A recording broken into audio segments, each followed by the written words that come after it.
El románico palentino ofrece imágenes tan excepcionales como esta. Estamos en el barrio de Santa María, en Aguilar de Campoo. La ermita de Santa Eulalia es una joya del románico, como también lo es la iglesia de Revilla de Santullán. Este edificio románico de principios del siglo XII destaca especialmente por su portada y sus pinturas murales atribuidas al maestro de San Felices.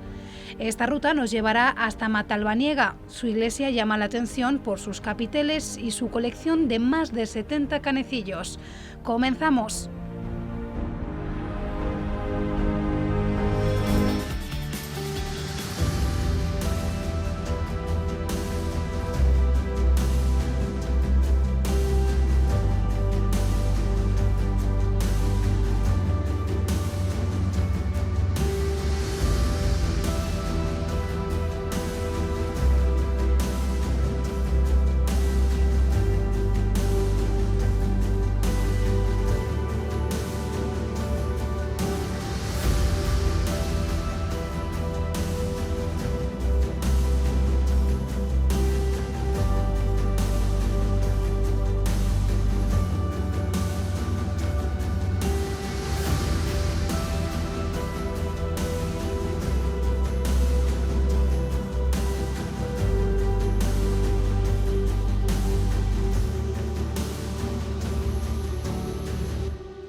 Seguimos recorriendo el románico y llegamos hoy a Barrio de Santa María para conocer la ermita de Santa Eulalia. Barrio de Santa María forma parte de esas 22 pedanías que conforman Aguilar de Campoo y la ermita de Santa Eulalia es un claro ejemplo del románico que tenemos en esta zona norte de Palencia, donde tenemos pues, una de las mayores concentraciones de románico. La actual iglesia de Santa Eulalia de Barrio de Santa María en origen fue la iglesia de otro antiguo despoblado que era el barrio de Santa Eulalia y para mí es uno de los mejores ejemplos del románico de Palencia por varias razones. En primer lugar por su ubicación, ¿no? Un lugar realmente maravilloso. En segundo lugar por el propio edificio, ¿no? Uno de los mejores exponentes del románico del norte de Palencia. También por la gente que lo cuida, ¿no? Como puede ser aquí nuestra compañera Ascen, que es una auténtica maravilla, ¿no?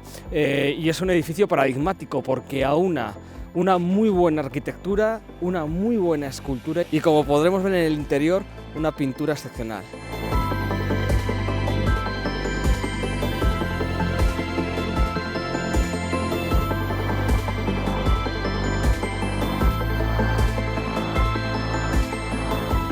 Una de las curiosidades que tiene esta ermita de Santa Eulalia es la disposición de su puerta. Generalmente las puertas estaban situadas a la parte sur, a la zona sur, para protegerlas de los vientos del norte, y en este caso la ubicación es al norte, una disposición, ya digo, diferente. Y luego está su puerta, que también es otra de las características no diferentes de esta iglesia, porque los herrajes que podéis ver son de época románica y toda la puerta de madera sería de tejo, también muy antigua, y lo que tenemos aquí, bueno, sería una representación a través de los herrajes de lo que sería la bóveda celeste.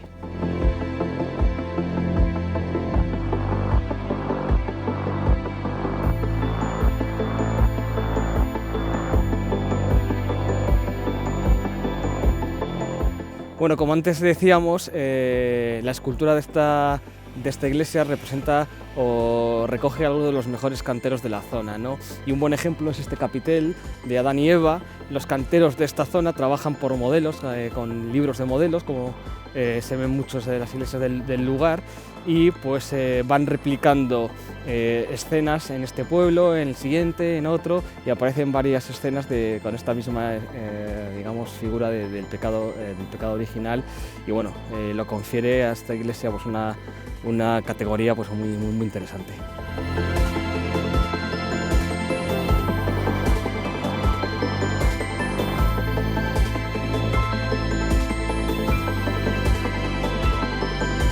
En el románico es habitual encontrarnos representaciones de animales mitológicos.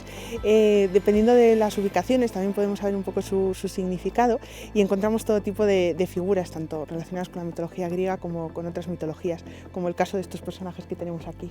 Bueno, realmente estamos en un lugar con una cuestión curiosa, ¿no?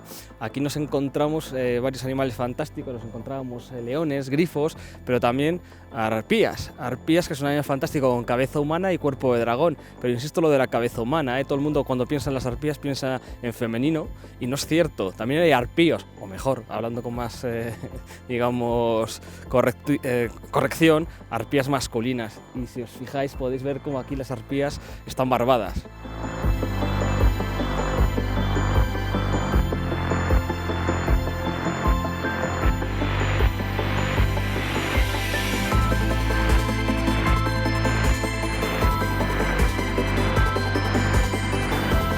Estamos ya en el interior de la ermita de Santa Eulalia, y como bien comentábamos, uno de los aspectos más destacados son sus pinturas, datadas a finales del siglo XIII, principios del XIV, unas pinturas tardorrománicas, donde lo que predomina es la técnica del fresco. No es fresco completo, sino que lo que hacían era luego los retoques, hacerles al temple, pero lo que tenemos es una buena muestra del estado, ¿no?, en el que estarían las iglesias en la época románica, todas pintadas, y ya digo que el edificio no se acababa hasta que finalmente pues, adoptaban este tipo de pinturas.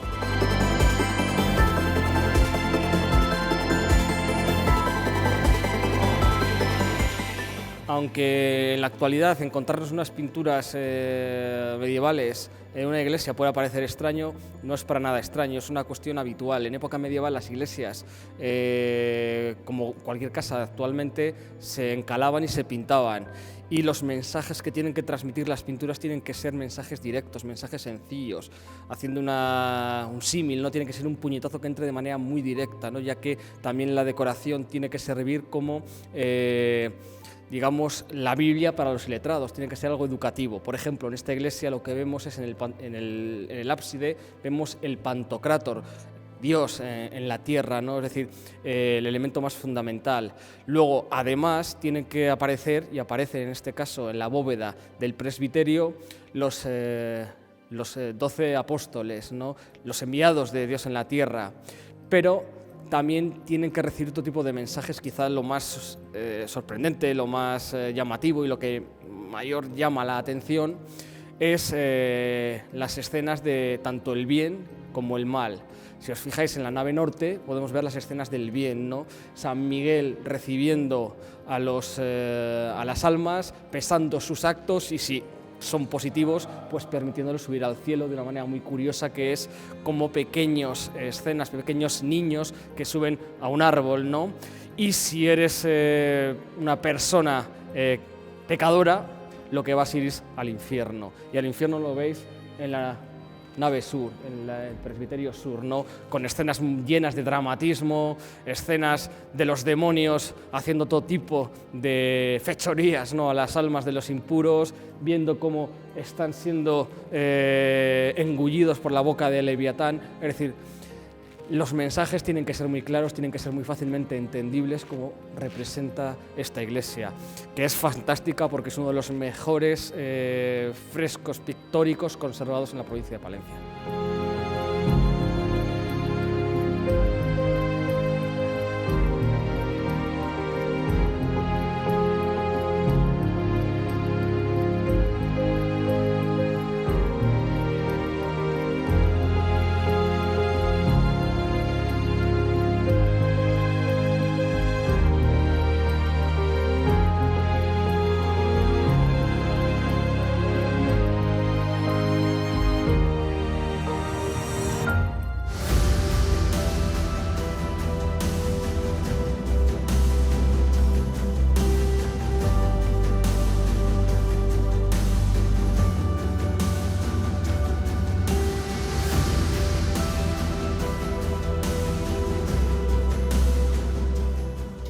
Estamos ya en Revilla de Santillán, en la iglesia de los santos Cornelio y Cipriano, otro ejemplo del espectacular románico palentino que tenemos en la zona norte de Palencia. Aquí a simple vista puede parecer un edificio, ¿no?, que ha sufrido muchos añadidos, pero aún a día de hoy guarda elementos románicos que nos van a permitir trasladarnos a la época, ¿no?, en la que la iglesia fue construida. La historia de Revilla siempre ha estado unida al monasterio de Santa María la Real de Aguilar de Campoo. No tenemos mucha documentación, puesto que los pueblos no han guardado, no se ha conservado documentación acerca de su historia que nos permita reconstruir cómo fue todo el proceso medieval. Por eso las iglesias se convierten en un testimonio al cual poder acercarnos para entender cómo fue la Edad Media en todo este territorio.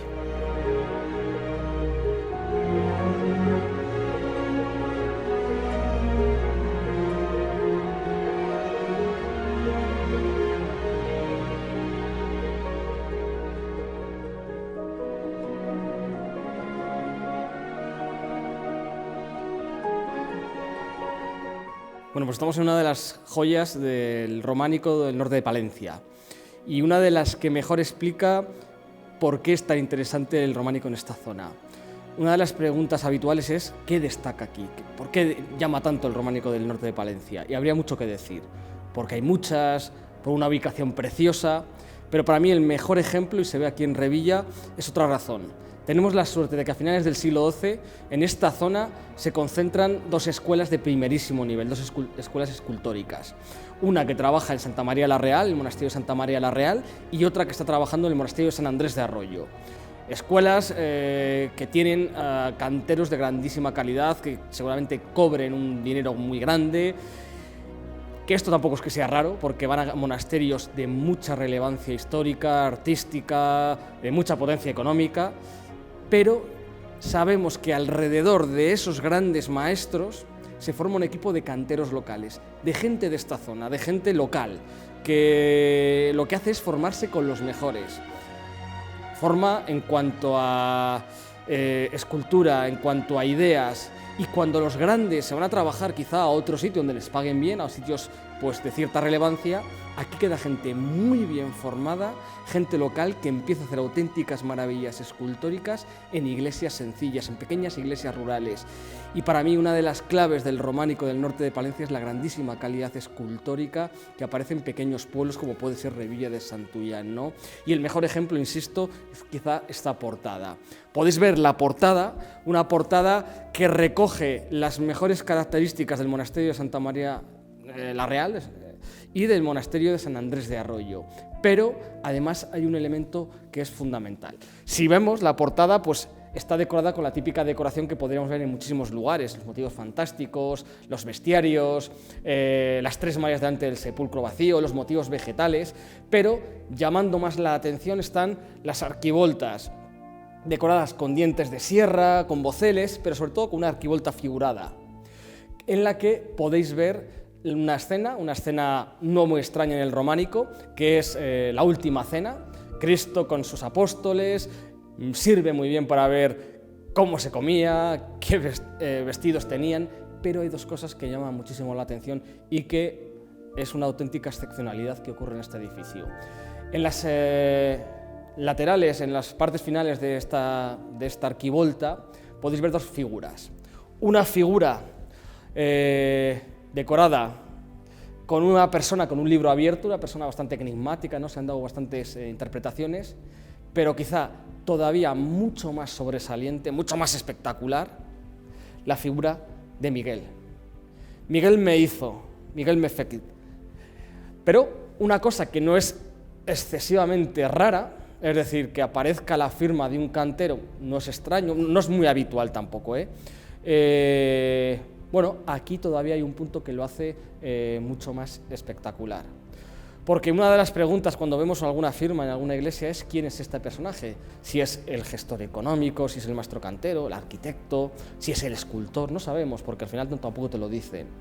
Pero aquí sí que te lo dice. Aquí aparece, además de la firma, su autorretrato, por decirlo así, ¿no? Aparece Miguel trabajando. ¿Y cómo trabaja? Como cantero.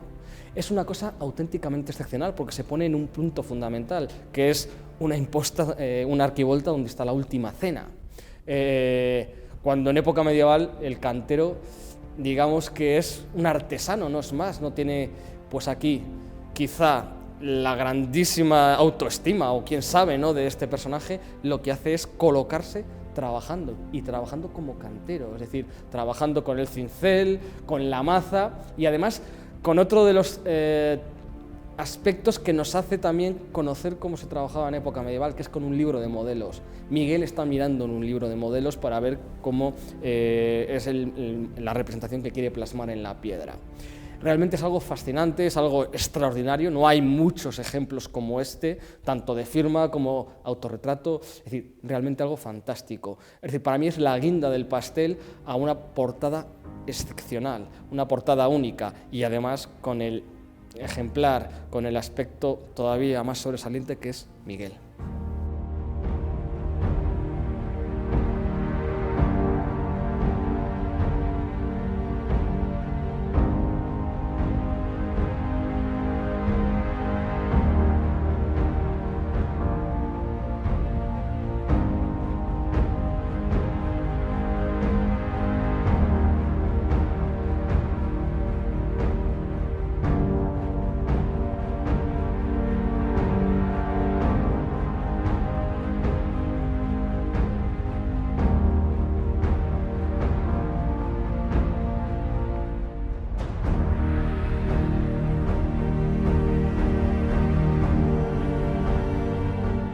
Dentro de la iglesia de los Santos Cornelio y Cipriano, el elemento románico que más destaca serían los dos capiteles del arco triunfal, sobre todo el que está situado a mi derecha, en el que podemos encontrar la iconografía de Daniel en el foso de los leones. Pero no puede pasar desapercibida la colección pictórica que guarda el interior de esta iglesia, no románica, sino que son pinturas del siglo XV y XVI, que estarían atribuidas al maestro de San Felices, un maestro cuyo taller se desarrolló por toda esta zona norte, en Valverzoso, en Vallespinoso de Cervera, en el propio San Felices de Castillería, y que llega a esta zona y deja también su impronta en esta colección de pinturas, muy diferentes a las que veíamos en la ermita de Santa Eulalia de barrio de Santa María.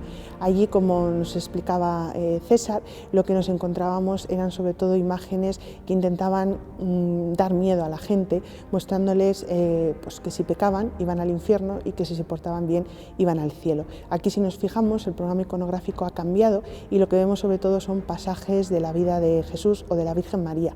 Encontramos la Anunciación, la Visitación o la huida a Egipto en una disposición completamente diferente, ya que cada una de las escenas está enmarcada en un cuadrado, ¿no? En Barrio de Santa María nos encontrábamos en la parte más alta del ábside al Pantocrator, y aquí la figura ya ha perdido esos tetramorfos y aparece también Cristo, pero de una manera totalmente diferente.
Estamos en la localidad de Matalbaniega, en la iglesia de San Martín, una iglesia especial, una iglesia diferente, ¿no?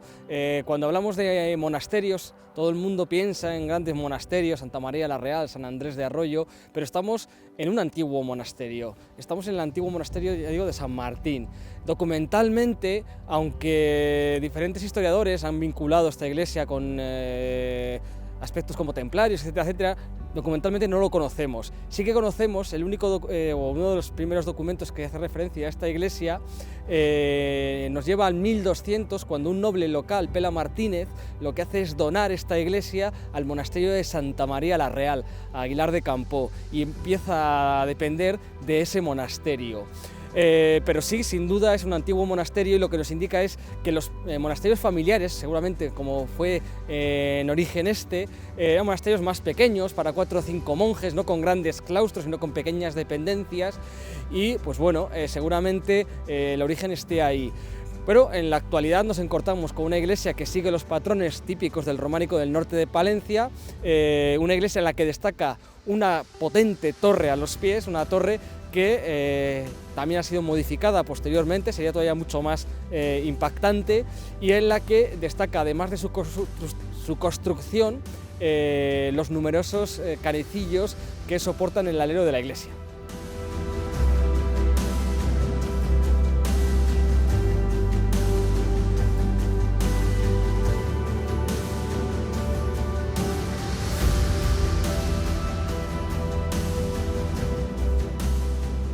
Uno de los puntos más curiosos y destacados de esta iglesia de San Martín Obispo sería su colección de canecillos.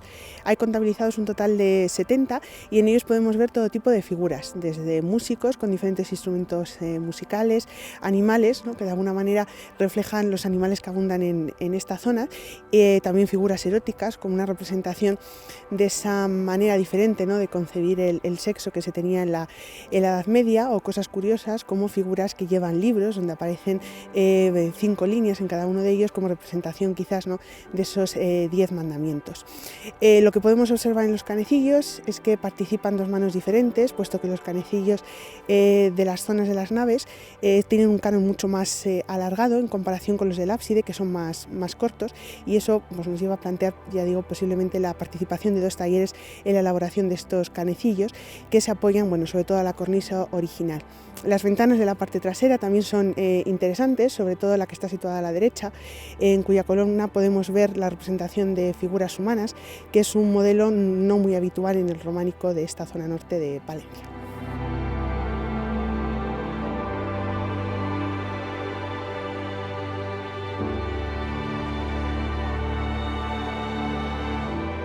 Bueno, estamos en el claustro del antiguo monasterio de San Martín, ¿no? Un claustro desaparecido, un claustro que seguramente si excavamos, porque estaría un poco más bajo, encontremos algunos restos, pero es una cosa que llama mucho la atención. Si os fijáis, podéis ver la puerta de salida de la iglesia hacia el claustro, hacia el primitivo claustro, y cómo los canecillos lo que hacen es marcar el espacio donde estaba la disposición del primitivo claustro. Llama mucho la atención porque, ya digo, una de las cosas que me interesa o que interesa mucho de esta iglesia y de iglesias como esta es que al ser antiguos monasterios no tendrían claustros tan potentes como podemos visitar en otros lugares, sino que eran claustros mucho más sencillos para un edificio, para un monasterio que no tendría tanta capacidad como pueden ser los monasterios de Santa María la Real o San Andrés de Arroyo.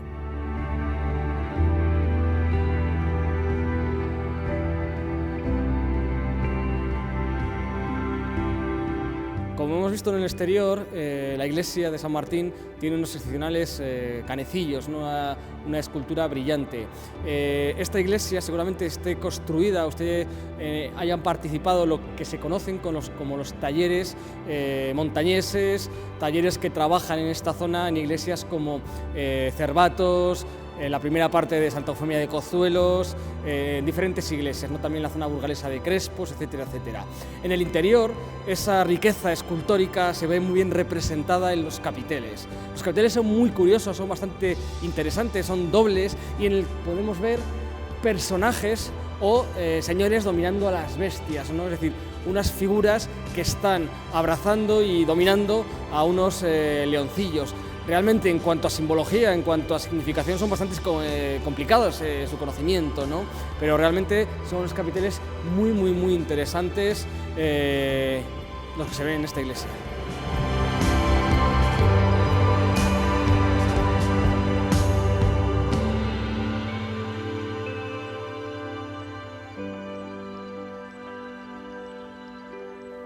Además de los capiteles de arco triunfal, otro de los puntos de interés es esa ventana que tenemos justo situada en la parte superior, que sería una de los puntos de entrada a la torre que se ve desde fuera y que es otro ejemplo de la riqueza iconográfica que muestra esta iglesia, puesto que aparece completamente decorada con las arquivoltas y los capiteles, y aunque desde abajo pueda parecer pequeña, cuando nos acercamos vemos que es un hueco, ¿no?, bastante grande que, ya digo, facilitaría el acceso a la famosa torre.